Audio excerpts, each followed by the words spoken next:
Item ಯಾವುದೇ ಇರಲಿ try ಮಾಡಿ ಆಚಿ ಚಿಕನ್ ಮಸಾಲಾ. ಕರ್ನಾಟಕದಲ್ಲಿ 2023ರ ವಿಧಾನಸಭಾ ಚುನಾವಣೆಯ ನಂತರದ ಸಂದರ್ಭದಲ್ಲಿ ಅತಿ ಹೆಚ್ಚು ದೊಡ್ಡ ಮ್ಯಾಂಡೇಟ್ ಅನ್ನು ಪಡ್ಕೊಂಡು ಕಾಂಗ್ರೆಸ್ ಆಡಳಿತವನ್ನು ನಡೆಸ್ತಾ ಇದೆ. 2.25 ವರ್ಷ ಆಯಿತು. ಈ ಆಡಳಿತದ ಬಗ್ಗೆ ನಿಮ್ಮ ಅಭಿಪ್ರಾಯ? ಚೆನ್ನಾಗಿ ಮಾಡ್ತಾ ಇದ್ದಾರೆ ಶ್ರೀಮಾನ್ ಸಿದ್ದರಾಮಯ್ಯನವರು. ಅವ್ರಿಗಿನ್ನ ಹೆಚ್ಚಿನ ರೀತಿಯಲ್ಲಿ ಯಾರೂ ಕೂಡ ಮಾಡೋದಕ್ಕೆ ಆಗೋದಿಲ್ಲ. ಏಕೆಂದರೆ ಸಾಮಾನ್ಯ ಜನರ ಒಂದು ನಾಡಿ ಮಿಡಿತವನ್ನು ಹಿಡಿದು ಮತ್ತು ಸಮಾನಾಂತರ ಎಲ್ಲರೂ ಕೂಡ ಸಮನಾಗಿರಬೇಕು ಅನ್ನೋ ಒಂದು ನಿಟ್ಟಿನಲ್ಲಿ ಇವತ್ತು ರಾಜ್ಯ ಸರ್ಕಾರ ನಡೀತಾ ಇದೆ. ಅವರು ಎಲ್ಲರಿಗೂ ಮತ್ತು ಪ್ರತಿಯೊಂದು ಜಿಲ್ಲೆಗೂ ಕೂಡ ಆದ್ಯತೆಯನ್ನು ಕೊಡ್ತಕ್ಕಂಥ ಕೆಲಸವನ್ನು ಇವತ್ತು ಶ್ರೀಮಾನ್ ಸಿದ್ದರಾಮಯ್ಯನವರು ಮಾಡಿದ್ದಾರೆ. ಮಾಡಿದ್ರಿಂದ ಅವರಿಗೆ ನಾವೆಲ್ಲರೂ ಕೂಡ ಕೃತಜ್ಞರಾಗಿರಬೇಕು ಅಂತ ನಾನಾದರೂ ಕೂಡ ಭಾವನೆ ಮಾಡ್ತೀನಿ. ಮತ್ತು ಈ ಬಡ್ಜೆಟ್ ಬಗ್ಗೆ ಭಾಳ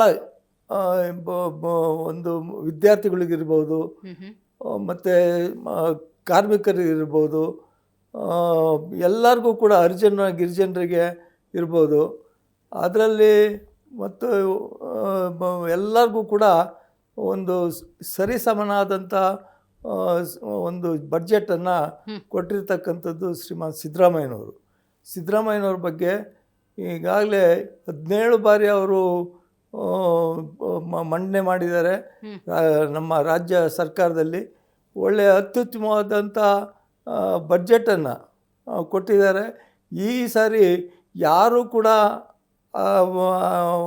ಒಂದು ಆಕ್ಷೇಪಣೆಯನ್ನು ಮಾಡುವಂಥ ಕೆಲಸವನ್ನು ಮಾಡೋದಕ್ಕೆ ಸಾಧ್ಯನೇ ಇಲ್ಲ ಅನ್ನೋ ರೀತಿಯಲ್ಲಿ ಮಾಡಿದ್ದಾರೆ. ಅವರಿಗೆ ನಾವೆಲ್ಲರೂ ಕೂಡ ಧನ್ಯವಾದಗಳನ್ನು ಅರ್ಪಿಸಬೇಕು ಅಂತ ನಾನು ಭಾವನೆ ಮಾಡ್ತೇನೆ. ಸಿದ್ದರಾಮಯ್ಯನವರು ಅಂದಾಗ ದಾಖಲೆಯ ರಾಮಯ್ಯ ಅಂತ ಕೂಡ ಹೆಸರನ್ನು ಪಡೆದುಕೊಂಡಿದ್ದಾರೆ. ಈಗ ಇತ್ತೀಚೆಗಷ್ಟೇ ಆದಂತಹ ಒಂದು ದಾಖಲೆಯನ್ನು ಉಲ್ಲೇಖ ಮಾಡುವುದಾದರೆ 7 ವರ್ಷ 239 ದಿವಸಗಳ ಕಾಲ ಆಡಳಿತವನ್ನು ನಡೆಸಿ ದೇವರಾಜ ಅರಸು ಅವರ ಆ ಅವಧಿಯ ದಾಖಲೆಯನ್ನು ಮುರಿದಿದ್ದಾರೆ. ಈಗ ಬಜೆಟ್ನಲ್ಲೂ ಕೂಡ 17 ಬಾರಿ ದೇಶದಲ್ಲಿ 2ನೇ ಸ್ಥಾನವನ್ನು ಬಜೆಟ್ ಮಂಡಿಸುವ ಮೂಲಕ ದಾಖಲೆಯನ್ನು ಬರೆದಿರುವಂಥದ್ದು ಅಹಿಂದ ನಾಯಕರು ಅಂತ ಗುರುತಿಸ್ಕೊಳ್ತಾರೆ. ಇದ್ರ ಬಗ್ಗೆ ಹೇಳೋದಾದರೆ ಏನು ಹೇಳ್ತೀರಿ ಅಂತ? ಅಮ್ಮ, ಈಗ ದೇವರಾಜ ಅರಸು ಅವರು ಉಳುವವನೇ ಭೂಮಿ ಒಡೆಯ ಅಂತ ಅಂದ್ಬಿಟ್ಟು ಅವರು ದೇಶದಲ್ಲಿ ಇಂದಿರಾ ಗಾಂಧಿಯವರು ಹಾಕ್ಕೊಟ್ಟಂಥ ಒಂದು ಕಾರ್ಯಕ್ರಮ ಇಡೀ ದೇಶದಲ್ಲಿ ಎಲ್ಲೂ ಕೂಡ ಜಾರಿಗೆ ಬರೆದಂಥ ಒಂದು ಕಷ್ಟವಾದಂಥ ಕೆಲಸವನ್ನು ಶ್ರೀಮಾನ್ ದೇವರಾಜ ಅರಸು ಅವರು ಕರ್ನಾಟಕದಲ್ಲಿ ಮಾಡಿ ತೋರಿಸಿದರು. ಅದೇ ರೀತಿ ಶ್ರೀಮಾನ್ ಸಿದ್ದರಾಮಯ್ಯನವರು ಕೂಡ ನಮ್ಮ ರಾಜ್ಯದಲ್ಲಿ ಈ ಅನ್ನಭಾಗ್ಯ ಮತ್ತು ಇವತ್ತು ಯಾರು ಕಡು ಬಡವರಿದ್ದಾರೆ ಅವ್ರಿಗೆಲ್ಲರಿಗೂ ಕೂಡ ಅನ್ನ ಸಿಗಬೇಕು, ಮತ್ತು ಈ ಇನ್ನೂ ವಸತಿ ಸಿಗಬೇಕು, ಬಡ ಜನರಿಗೆ ಅನುಕೂಲ ಆಗಬೇಕು ಅನ್ನೋ ರೀತಿಯಲ್ಲಿ ಇವತ್ತು ಎಲ್ಲ ಕೆಲಸವನ್ನು ಕೂಡ ಮಾಡ್ತಾ ಇದ್ದಾರೆ.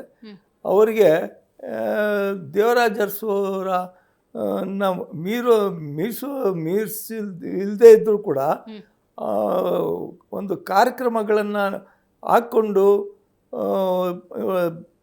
ಜನರಿಗೆ ಅನುಕೂಲ ಮಾಡಿಕೊಟ್ಟಂಥ ಒಂದು ಹೆಗ್ಗಳಿಕೆ ಶ್ರೀಮಾನ್ ಸಿದ್ದರಾಮಯ್ಯನವ್ರಿಗಿದೆ. ಯಾಕೆಂದರೆ ಅನ್ನಭಾಗ್ಯ ಪ್ರತಿಯೊಬ್ಬರಿಗೂ ಕೂಡ ಸಿಗೋವಂಥದ್ದು, ಸಿಗಲೇಬೇಕು ಅನ್ನೋ ಒಂದು ದೃಷ್ಟಿಯಲ್ಲಿ ಇಟ್ಕೊಂಡು ಅವ್ರ ಹಿಂದೆನೂ ಕೂಡ ಆಹಾರ ಇದಕ್ಕೆ ಸಹಾಯ ಮಾಡಿದರು. ಈಗಲೂ ಕೂಡ ಅವರು ಮುಖ್ಯಮಂತ್ರಿಗಳಾದ ಮೇಲೆ ಹೆಚ್ಚಿನ ರೀತಿಯಲ್ಲಿ ಅನ್ನಭಾಗ್ಯ ಮತ್ತು ಇಂದಿರಾ ಕ್ಯಾಂಟೀನು ಮಗದೊಂದು ಇವೆಲ್ಲವೂ ಕೂಡ ಓಪನ್ ಮಾಡಿ ಇಂದಿರಾ ಕ್ಯಾಂಟೀನಲ್ಲಿ ಅವರು ಮಾಡಿದಂಥ ಒಂದು ಕೆಲಸ ಪ್ರತಿ ಹಳ್ಳಿಯಲ್ಲೂ ಕೂಡ ನಡೆಸ್ತಾರೆ ಇವತ್ತು. ಹಂಗಿರುವಾಗ ನಾವು ಅವರಿಗೆ ಬಡವರ ಪರವಾಗಿ ಕೆಲಸ ಮಾಡುವಂಥ ಮುಖ್ಯಮಂತ್ರಿಗೆ ನಾವು ಧನ್ಯವಾದಗಳನ್ನು ಅರ್ಪಿಸಬೇಕಾಗ್ತದೆ. ಖಂಡಿತ.